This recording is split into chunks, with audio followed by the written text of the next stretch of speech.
Also, we have today on the show a political target of sorts. He's been targeted because of his work not only in the state of Illinois and fighting CRT in the classroom and school boards, but he's also been targeted as a J6er. He was there, didn't even go near the Capitol. He was there to hear President Trump speak. Well, Terry Newsome is joining me to bring some more information on his fight and the overall challenges that we're facing here in America, but particularly we're going to take a look at it through the GOP lens there, and we're going to do some comparison shopping.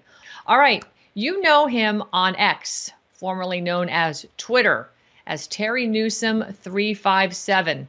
He's the Illinois chapter president of the Parents Involved in Education. He's got a podcast that he hosts out there called Behind Enemy Lines, and he's fighting for our children and country. And boy, has he just faced one political headwind after another. By the way, he's also a guest host in this very seat for the one and only great Sharona Bishop. From time to time, he'll be helping out here on America's Mom. I bet that's going to give the left their panties in a twist when you've got Terry Newsome sitting right here in for Sharona Bishop as America's Mom. But you know what? If they can be a man and we can be a toaster, I say bring it all on. Interestingly enough, the Southern Poverty Law Center actually did do a hit piece on Terry, and this hit piece reads more like all the reasons why you want to be like Terry, because he's fighting all the insane demonic things that they put out there, including, as I said, critical race theory in the classroom, forcing children to watch sexual acts of the oral nature at very young ages, and encouraging the most insane and demonic behavior at a very young level. So it's with my pleasure to welcome back to this network and again on this show, Terry Newsome. Terry, good to see you. Hey, Ann. Hey, thanks for having me here. I appreciate it. Yeah, So, it was a pleasure. You're going to be on my show tonight on Brighty on yeah. TV at 8 o'clock. So if folks want to see you there as well, you can join us there on the Brighty on TV channel. But let's talk a little bit about the relevancy of your governor in Illinois. I'm going to do a little comparison hmm shopping here. And the governor down in Texas, right? Our borders are wide open right now. Yeah. And this is creating havoc up in your state. And I know this because I was recently in your state. And some of the activists up there were really complaining about these 50, 60 buses a day that are showing up and dropping people off. And just, they're flooding your city with really no jobs, no hope, but they're getting a lot of money. So what's the difference between Pritzker and Abbott? Are they working together? Are they the same horse, different side, or same coin, different side? What's going on in your opinion? Yeah. So I think Pritzker is embracing, even though he's complaining, so is Mayor Brandon Johnson. I mean, they want this, right? They want this for a very specific reason, which is to move over and take over the minority vote, who is shifting our way, which is really interesting. Bergman was here yesterday, meeting with some of my African American buddies, going out to the Chicago neighborhoods and talking to the people. They're outright saying they're ready to vote Republican now. So, we're not going to turn Illinois red by any means, but I think we're going to see a huge shift in the next election of the state of Illinois, and especially the minorities who feel like they've been betrayed by Pritzker, Mayor Johnson, the Democrats. And if you notice over my shoulder here, our podcast is called Behind Enemy Lines. Me and my partner Paul, who's a war vet, and we have Abraham Lincoln dressed in military fatigues. And here in the state of Illinois, we're fighting on two fronts. We're fighting against the Democrats, and we're fighting against our own party, who's collaborating with the Democrats to vote with. It's a uniparty, so it's a big battle and struggle for us here. To fight for our children, our state, safety, security, because the Democrats are doing exactly what they want. So I think Abbott, and you know this better than I, it seems like he could do a little bit more to close the border, and it seems like he's just accepting taking these people and busing them all over the country, which is really what we don't need. But I certainly don't want to see everyone piling up in the state of Texas, right, for the evils of the Biden administration. Well, in my humble opinion, and correct me if I'm wrong, Terry, but Abbott's got, what, 7 pages, I think, dedicated to him on the World Economic website. I haven't actually looked up Pritzker to see how many pages he has dedicated up there, but it seems to me it's part of the World Economic Forum's agenda to get these illegal aliens bust throughout our entire country. They don't just want them piling up in Texas, although they'd love to get Texas blue. By the voting public being dominated by folks that are getting significant handouts by the federal government. So, that's part of their agenda, right? They got to get them into every area of the country right now, and they're doing a lot of damage. Down in Texas, I met with Dr. Michael Vickers, with Michael Yan and myself. He's a veterinarian. They're seeing a lot of multi-drug resistant tuberculosis from this calamity. Are you seeing tuberculosis on the rise in your city? And are people starting to point the finger at these illegals that are, just habitating all over? Yeah, so we're starting to hear about it. I haven't seen it in Downers Grove where I live yet, but I talked to one of my buddies who's a Republican, the Southwest Side African American guy, Devin Jones, who is telling me, in the city of Chicago, it costs about $30,000 for a student, right? In some of these areas, they're adding 2, 3, 4, 500 kids into these school systems. What does that do? That gives the teachers unions much more power. And think about it. I mean, who's funding this, right? Just for the schools, just for the education, and they're overpriced, incompetent schools as it is. I mean, think about it. $30,000 for a kid. I mean, you go to private schools and get much better education than that. So we're going to have to fund that. And the tax base is leaving Chicago, leaving Illinois. So we're increasing the burden on the state of Illinois, and especially in the Chicagoland area, especially in the minority area. And things are going to go crazy pretty soon. Yeah, they are going to go crazy pretty soon, and they've been crazy. I mean, January 6th, right, labeled all of us as domestic terrorists. Anybody was there, whether you got put on that Quiet Skies program or domestic terror list like I did, and many of us did. Ivan Raikland and many more got put on that. They've labeled us whether we're QAnon conspiracy theorists, Pizzagate conspiracy, right wingers, and they like to pivot and push us next to and call us out because we are taking a picture with, say, someone like Alex Stein, for instance, or Yeah. Nick Fuentes, right? Yeah. You've been pictured with some of these people. How does that impact the level of activism and your ability to accomplish what you're trying to do in such a far left environment like Illinois? Yeah, I was told the SPLC is a badge of honor. I didn't know, like when I first heard about it, like, oh my God, I'm still, it's not happy. But even when I was out in DC meeting with these different politicians, they would laugh about it. There's so many politicians that have been labeled by the SPLC, so it's a badge of honor. And Alex Stein, they put Alex Stein in there, and was it Forgiato Blow in there as to discredit me?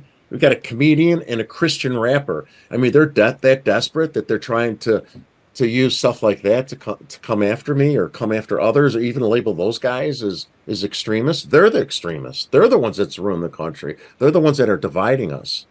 And That's we right. have to fight back. I mean, people have to get up and fight back. How bad does America have to get before we start getting people like us, right, to go out in the field to confront these people, to speak up about it, to go to school boards? I'm not seeing it happen enough. I don't know about you, but I don't see enough people from our side expressing their opinions. Why? You know, Why? Why don't you think oh, we can't? Why can't we motivate them to show up? I think, like, so when I first started with this and I learned about what was happening and I was talking to these parents and a lot of them. So if you're a Democrat right now, especially state of Illinois, you're a Democrat for two reasons. One, because you want to do this on purpose, right? They want this to be executed for a reason, or you're just an idiot. You're just a stupid, dumb, naive idiot. But you know what? The results are the same, regardless if you're doing it on purpose or you're an idiot. So you're an enemy of our country. You're an enemy of my children. The independents are indifferent. The Republicans, the parents like myself, they're scared to go speak out. I remember when I first started this, I'm like, oh, I'm not scared. It's like, sure enough, look at here I am. Right. So parents are scared to speak out because they're worried about their job. They're coordinating with Antifa, Southern Poverty Law Center, all the media, they'll attack you. If you just speak out for your own kids and try to defend what you think is right or wrong, and you don't have to agree with it, but then they label with you all this crazy stuff because you don't want porn in the school. All of a sudden, I hate gay people. I work with Gays Against Groomers, log cabin Republicans, Jamie, Hmm. the president, and they agree with it, and they even label them. Jamie, the founder of Gays Against Groomers, is a Jewish gay girl. They call, like we do. They canceled our events. They threatened to shoot up the venues. They call her a Nazi, anti-gay, homophobe. It's like it's crazy. And the media is so controlled here that we have a very little voice. So, like on this podcast, which is a great, that's another reason we started this podcast. for us in Right. behind enemy lines in Illinois, is to give people a voice. We're bringing people in to speak, and then all of a sudden now the Republicans are mad because we're exposing their collaboration with the left. So we've got about 30 seconds left, Terry. With respect to being able to, I guess, encourage people to show up, would you say perhaps a strategy might be ask your best friend to go with you to a school board meeting and just sit at the back of the room and be quiet and listen to them the first time, maybe the next time ask a question, just to kind of build Yeah, momentum? yeah. I mean, you have to do that. You have to expose them to what's going on. Like I would walk up and down the bleachers and show those pictures to parents. My son's on football and wrestling. Most of Right. them don't even know, and then they see it. They're like, "Oh my God," and Yeah. it's like we have to show them what's Yeah, we going on do. in the school. And if they don't know, I don't even know why they don't know. I mean, this All right. Well, it's we're gonna continue this discussion. We got to go to a commercial break, Terry, but stick with us. We're right here on America's Mom. I'm Ann Vandersteel, guest hosting for Sharona Bishop. We'll be right back. And welcome back to America's Mom. I'm Ann, sitting in for Sharona. We are sitting here talking with Terry Newsome, an activist up in Chicago, also host of the podcast Behind Enemy Lines at Terry Newsome 357 on Twitter. Terry, want to talk to you a little bit about some recent goings on at your house. You were paid a visit by the local sheriff who weaponized law enforcement, and your Ring doorbell camera captured the encounter when they came to you.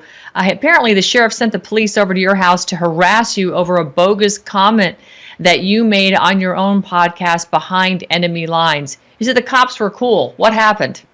Yeah, the cops are very cool. So the sheriff was bragging about weaponizing the state police, putting me on a list because I was calling out Senator Curran, our senator who took money from the corrupt teachers union, Illinois Teachers Mm-hmm. Association.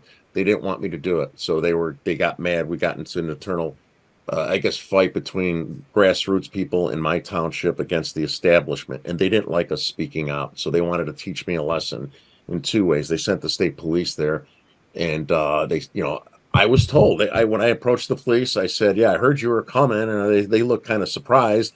And they asked me from who, and I said, "Well, Sheriff Mendrick."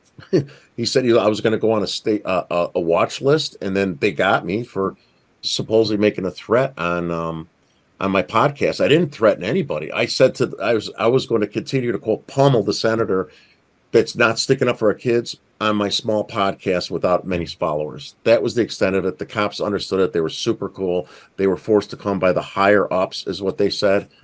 And I even asked them, I go, why aren't you guys going after, terrorists and all the other crazy nuts that are in our state? And they said, we wish we could pick on what we investigate. So they were just forced to do a job, for political purposes. The sheriff bragged about it.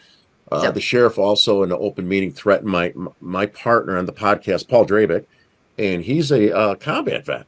And then in this meeting with other Republicans, he goes, and you got because of your attitude, you got police complaints written about you too. He's like, what are you talking about? Come to my house. Come with your cops. Come with warrant. I didn't do anything wrong. So they're using him. They invited the sheriff to come in and weaponize law enforcement to harass us, to try to threaten us. In addition to the facility that we had our meeting in, when they put all these documents about my background and history trying to discredit me, the mm-hmm. owners of the restaurant, the Indian owners, were kind enough to let me see the evidence, the time-stamped evidence, an hour before our meeting to see who was walking in there. So there's a guy named Greg Bolch. He's the assessor. They're all tied together. They're all working together.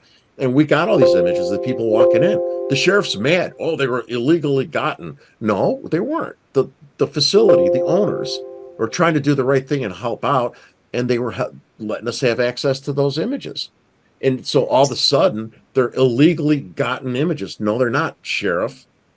These owners gave us access to their footage. You don't own their footage. And what do Yeah. you care about? What are you scared about, Sheriff? If you had nothing to do with it, why are you spending so much time Is he elected trying? or appointed? Yeah, Is he an he's elect? elected. He's elected. He also waffled on the 2A and said he wasn't going to go. He wasn't going Oh, to go so look for. doesn't this? I'm sorry, but doesn't this beg like a bigger question here? I mean, first of all, they took an oath, right? Supposedly to Yeah. protect and defend. I would recommend that you do a FOIA on your sheriff and see if he actually has a proper oath on file. That would be number one, because that's what we're learning nationwide, starting at the top. Well, not the top, really the bottom of the pile, the federal people. We learned the Biden regime doesn't have proper oaths on file, including Kamala Harris, including federal judges, and so on and so forth, including the people going after Trump, Jack Smith, Judge Yeah. Chutkin, and others. So they're all illegitimate, frankly. We shouldn't even give them any authority whatsoever. But the bigger question is, should the people like the cops that came to your door and said, well, we don't get to pick and choose, shouldn't they say, we're not following unlawful orders, like this is ridiculous, this is weaponization? Shouldn't they also don't they have a duty to call this out and do what's right? Yeah, you would hope, thanks to shows like yours, and this is getting exposed. So from what I'm hearing, the DuPage County has 11 Democrats, 7 Republicans running it, and I think the sheriff did himself big disservice by doing this. I have so many people that have been calling me and are very upset and that are coming to our side thanks to the sheriff. I guess it was a blessing in disguise because hopefully we're going to get people to have the courage to vote these guys out of the DuPage County Downers Grove Republican organizations. Because so for instance, our when we ask for help with the school boards, you know what they tell us, the Republicans? Oh, it's nonpartisan. We don't get involved in school elections. Like, what are you talking about? Pritzker gives $1 million. The teachers' unions, the Democrats, they're all working to take over our school unions. You don't do anything for us. And then when we go and try to fight these, and confront them at the school board meetings, oh, you're a little bit too, you're too forceful. It's like, you don't even sit shoulder to shoulder with us. You don't even help us. You don't even help us campaign for our school board members. So, don't tell us how to fight. You guys don't fight. You just collaborate with the other side to keep the scraps that they give you in the state of Illinois. Right, right. Well, are you familiar with what Tactical Civics is doing with respect to county grand juries? No, I'm not. You're not? Okay. There's an organization called tacticalcivics.com. And if Logan, if you can, I know I'm throwing you a curveball here, if you wouldn't mind pulling that up. Tacticalcivics.com is an organization that's focused on the constitutional use of county grand juries. They've got we've helped them actually establish about 1,200 counties with 1,200 chapters. And these chapters are learning the constitutional process of how the people of the county, can actually investigate and indict the corrupt public officials in their county. And it is a very effective means of governance. It is constitutional. The county grand jury has been around for over 1,000 years. I mean, this is how government has always been run. Again, remember, look at those 3 words right there. We, the people. We're the government. We elect our public servants to be governed, and they're the people that are to represent us, but they are beneath us. They look up to us for guidance, and we tell them what to do. Unfortunately, that has been inverted, and we have got to get control of it, and this is one of the ways we can do it. And I'm just thinking, if you were to put a city center or a county grand jury together in DuPage County, Terry, who would be the first public official you would go after, and for what might you investigate that you might find corruption and indict? I would go after the sheriff. Sheriff Mendrick, I'm sure you'll be watching this later with your little spies sharing this around, for weaponizing law enforcement to come after me, to come after my partner, to go and approach the business who gave us access to the tapes. I went back to talk to those guys, because they canceled our Christmas party, to punish them. They're going to find a new location to punish them just because they gave us access to the tapes. Oh, by the way, they said they had nothing to do with any of the things that they did, right? And go after him. And, I'm wondering, when he went to visit these guys, did he go as the sheriff? Or did he go as a Republican? When he has his special meetings and he's telling people, well, you should go file complaints. Complaints for what? He's trying to talk them in because I was able to get access, as well as other officials, access to the videos to see who was involved. And so I would go after him. I mean, it doesn't matter if you're a Republican or Democrat, right? You shouldn't weaponize law enforcement for your political opponents, regardless of how much you hate what I say. You don't agree with it. You want to be a rhino, and I don't want to be a rhino. Okay, come after me because of that. We're seeing that everywhere, though. I mean, this is what President Trump is constantly posting on Truth Social. I mean, every single day, if it's not Peekaboo James, Letitia James, who he's put out video after video after video of her saying she's going to get Trump, right? You've got Jack Smith, who Patrick Byrne has met with whistleblowers in Europe that are saying Jack Smith is highly leveraged and he's being held over a barrel to actually go ahead and do this phony prosecution on President Trump. Everywhere you look. I mean, even Ivan Raikland put a tweet out today with respect to the Supreme Court and understanding from the Supreme Court level why we'll never why all the election cases were actually dismissed in 2020, and that most of them were considered moot and you couldn't get any standing. It's because you've got spies in all these departments, including Justice Roberts' office. So I don't know how we ever get a fair shake at any of the three branches of government, Terry, unless we do what our Declaration of Independence said, which is alter or abolish. What say you? Yeah, we have to. I even did a FOIA of the state police trying to find out the names of the guys that came there and where's this information come? Why was I put on a list? If I was put on a list, who sent them there? Their response is an ongoing investigation. Stall. Yeah. So I got to figure out how to follow up. But I'd like to know, as a citizen, I didn't get charged with anything. The cops seemed they knew exactly. They knew I wasn't threatening. I mean, they knew that, and they said that's all we need to hear. So, okay, so can't you share what's going on? Why you guys came to my house? Who has the authority to do that? You should be able to put it in a document in a FOIA saying, well, here's why we came, X, Y, and Z. And if it's legal and it's legitimate, let me know. Or are you just going to send them out? They never showed up with a warrant? There was no search warrant, nothing? They just wanted to talk to you? No.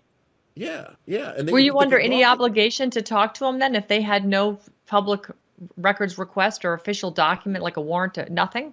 No, but I knew they were coming. I knew I didn't do anything wrong, right? And I even told them, I said, I heard you were coming. They wanted to know why. I go, well, the sheriff's been bragging about it to people, lots of people. He was at a Republican fundraiser for Congresswoman, bragging about it. It's, With friends like that, who needs enemies, right? Oh dear. Okay. All right. No, so, I mean, but I'm grateful that he talked, because now we have evidence from me and many other people that what he said was going to happen happened. So he can't say he didn't know. He wasn't connected to it. I got time-stamped evidence from me and other people. This is XYZ is going to happen, and it all happened before it happened. So I can't see the future. Thanks to the sheriff going around telling everyone what he was going to do happened to me. Okay. This is a question. It's a tough one, but I'm going to ask it because this is what I do. Did you post on Getter that Merrick Garland needs to be removed from the earth?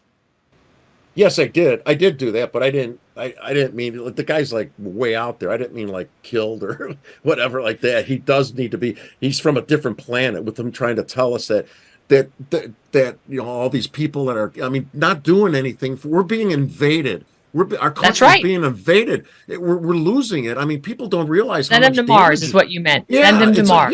I didn't mean to. So our country's being damaged, and it's even more so since then, right? That statement is even more relevant now. We're sitting back and we got people leading our country, and people are just flooding in, spreading out all over America. And then we got our federal agents going after parents, people like yourself, tracking us all this time and effort. What about all these illegal spies, terrorist cells, special ops from our enemies? They're everywhere, and stuff's going to happen. Yep. All right. So we've got about a minute left. What do you want folks to know that's super important to you, and that's an actionable item they can do? Yeah. So people, you have to get involved. I'm assuming people that are watching your show or our shows are already somewhat active. So they have to go out and talk to their friends and let them know what's happening. Let them know how urgent it is. Tell them we owe it to our children. I told my wife, I can't die without knowing I tried. I don't know if I'll make a difference, but we have to try. We can't sit silent anymore. What happened to the people that made America great, right?